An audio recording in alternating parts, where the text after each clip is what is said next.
Hi, I'm Colton here at Porsche Centre Calgary. And I am Jay Gombach at Porsche Centre Calgary.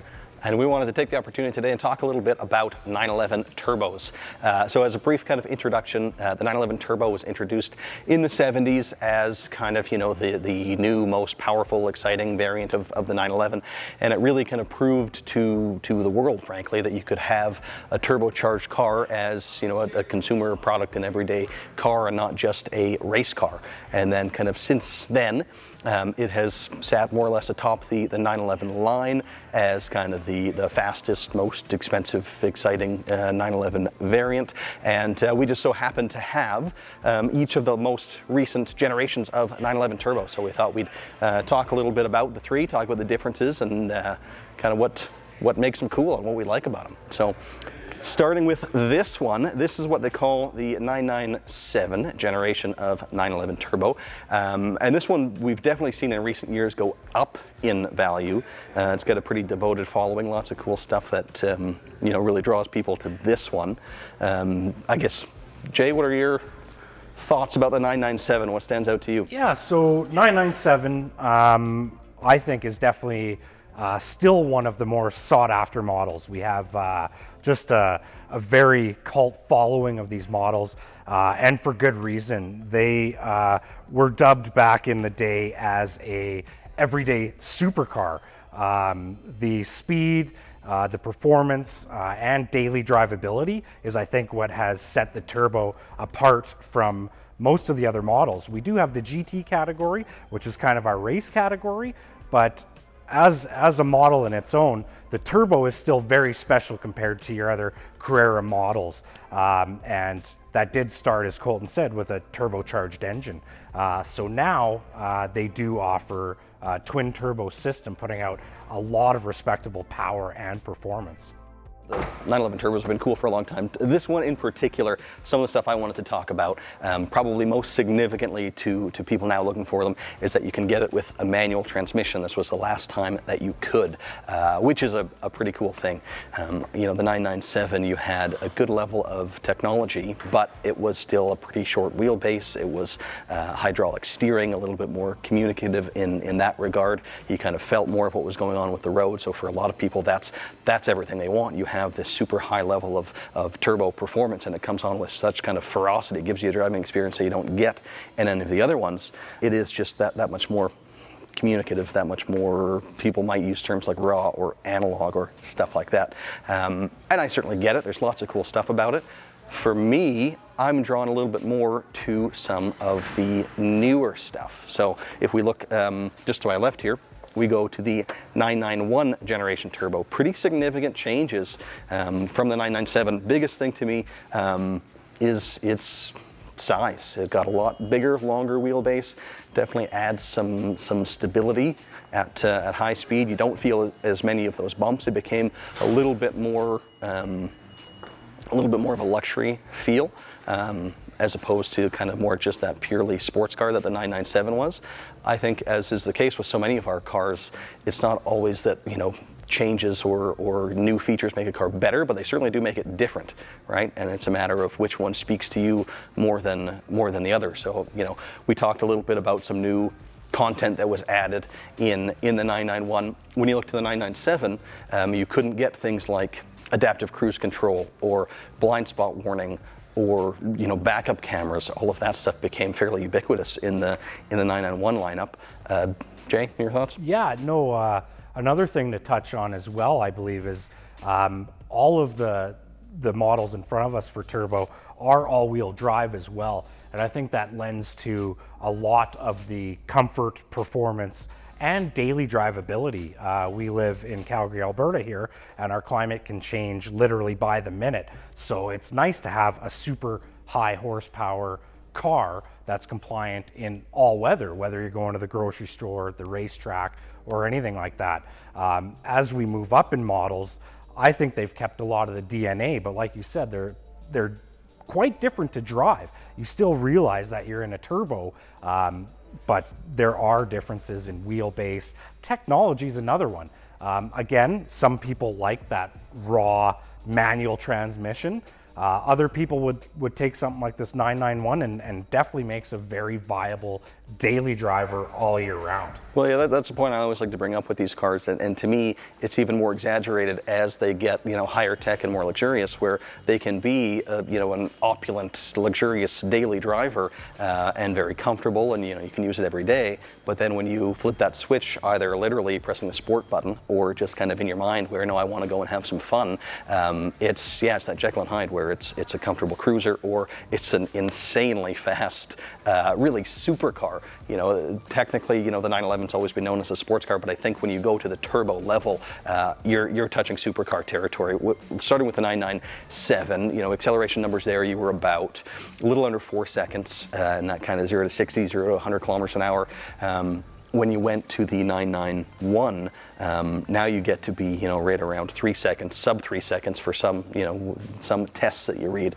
And 992, which we'll talk a little bit more about in just a second, you get close to 2 seconds, which is insane performance for something that you can, use every day, drive all year round if you want. They are all-wheel drive, as you mentioned, so that usability is something that you just don't see in cars that have the performance that these ones do. Yeah, with all the creature comforts, quite often when you get into cars that hit that performance level, you don't get things like a high-end stereo system, full wrapped leather dashboards, in a lot of cases ventilated seats, sunroofs, and things like that. So not just for enjoying this thing daily for speed, but sunshine, music, tunes. Again, it's just such a versatile, usable vehicle. Maybe moving on to the 992, one of the things I've surely noticed being able to drive all the generations is I think, yes, they've gotten even faster, which is hard to believe. I think we're almost at the peak of what a petrol engine can do. They keep surprising us. But then somehow on the same token, I find the 992 is even more compliant. Maybe arguably moving away more from sports car, even though the numbers are staggering. This is kind of now really getting all of your up-to-date technologies, adaptive cruise control, all the safety features, and comfortable enough to easily drive to the coast and back. I mean, it's still just a phenomenal car, but now you get all the modern technologies, Bluetooth, touchscreen, all that fun stuff. So dive a little bit more into the technology side. Yeah, with 991, you had a lot of that stuff. You had your touch screen. In the later generations, they added Apple CarPlay, which was a significant thing for sure. Bluetooth audio, all that stuff is there. Still feels like a fairly high-tech car today, but when we look at 992, immediately it looks futuristic. The styling, I think, is excellent. Subjective, of course. I'm sure our viewers will say, no, that generation looks better, or that one, or even the ones earlier than the ones we have today, and I can appreciate that. But certainly this one looks the most modern and futuristic, and adds things like night vision, right? excellent. There's a huge technological advancement there. You've got, I mentioned, no backup camera to backup camera in 991. In 992, you have the 360-degree surround camera, and even the 3D version of that, where it actually makes it look like you're standing outside the car and can rotate and look all the way around it, stuff that you wouldn't even dream possible not that long ago in the 997, and here it is in the 991. It's crazy, the advancement in technology. Well, even little things as you go through the generations, adaptive headlights and the technology in the headlights. We're now to a level where I would even call on the 992, we have smart headlight technology, multiple LEDs that don't just turn and go up and down, but actually go even further with your auto high beam and are able to just shut off the lighting for oncoming traffic and leave the rest of the road illuminated. Again, in our climate, we have a lot of people that live more rural and things like that night vision, and having really good visibility, whether it's through that infrared camera system or just in a really good headlight. I think that's something that people might overlook, but I think what people don't appreciate about that is that's stuff that also allows you to go faster. When you can see better, you can drive faster, whether it's the headlights and that kind of adaptive stuff, which is super cool, but also just fundamentally with all of the cars, I find, especially comparing with other sports cars on the market, the visibility in a 911 is exceptional. With so many cars in that kind of segment, you're sitting more or less over top of the rear wheels with so much car out in front of you. And there was, I think, even a concept that, you know, if you couldn't see out of your car, that meant it was sporty and cool, right, which the 911 really never subscribed to. You sit in the middle of the car, there's a ton of glass everywhere, so you've got a great concept of everything that's going on around you. And for me, much more connection to the car. You feel like you're in it and a part of it, as opposed to feeling more like you're sitting on top of it. Absolutely, and I find that in actually all generations. This isn't a current thing. The seating position that Porsche's done, a lot of you may be familiar with that. You feel at home, you feel comfortable, and then if you get your mirrors positioned correctly, there's almost no blind spot on these cars. You can see all around you, which again leads to safety, which leads to speed, and just more enjoyable, not having to worry about what's coming or around you.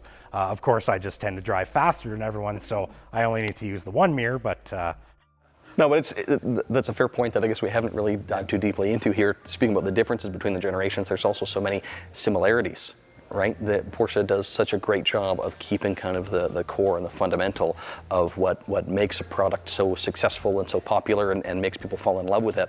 You know, these three cars we're talking about today, hugely different, but also kind of in all the important ways the same. yeah, well, that's a perfect segue. I'm going to throw you on the spot here a little bit. If money or time or anything wasn't, you know, didn't matter, which one of these three cars would you, Colton, find yourself wanting to own the most and drive the most? I spoke about that a little bit with somebody the other day, and to be honest, of course it's not an easy answer, but it's also an answer that changes all the time. If you ask me one day when I'm feeling a certain way, I would say, oh yeah, the 997 is the one I want. I like this, I like that about it. But then on another day, no, you know what? That stuff's cool. I'd rather go faster. I'd rather have Apple CarPlay. I'd rather have whatever. You know, I love a manual transmission and the fact that you can have it in that car, and when you drive them with it, it's a very different experience and a really cool one. And I love that kind of engagement factor. But you know, people use words like that, like engagement and analog, as kind of, you know, substitutes for better. I don't think that's true. It's different. Sometimes I'm in the mood for that. Sometimes I'm not. It's not always better, but like I said before, it's different, and it depends what you want. Yeah, those are the types of conversations we like to have with our clients in here. You know, there's so many versions, and again, so many model years, and they're all excellent. They're just all so different. So what we like to do is, you know, ask what you're going to do with the car. I mean, 997 Turbo for me is the perfect Sunday car. Take that out earlier than anyone else gets up, hit the roads and go play around with that. You have a manual transmission, but sometimes, especially on Blackfoot Trail and things like that, it's nice just to have a PDK and, you know, drive to work and things like that. I think if you can daily drive any one of these, but hey, maybe the new technology, maybe all the safety stuff, if you're gonna be driving this on a daily basis, maybe the newest one is the right one for you. So it's great. There is no wrong answer. That's why I kind of put you on the spot there a little bit, but I just wanted to hear your thoughts. Colton and I share a lot of the same feelings when it comes to cars. We don't always agree, so that's why I like to kind of see how he's feeling that day or in that moment about which car he would like to take home. It's always a conversation, right? And I think, like, you know, that probably sums up kind of what we wanted to present today and bring some of these things to your guys' attention. I hope you enjoyed the video and some of our insights. Thank you very much for your time. And again, if you like this format, please let us know in the comments. We love to try new things, and this open format, I think, is something Colton and I like to do. And like you said, we'll try to get the other staff involved. So hit that like button and subscribe. Thanks so much.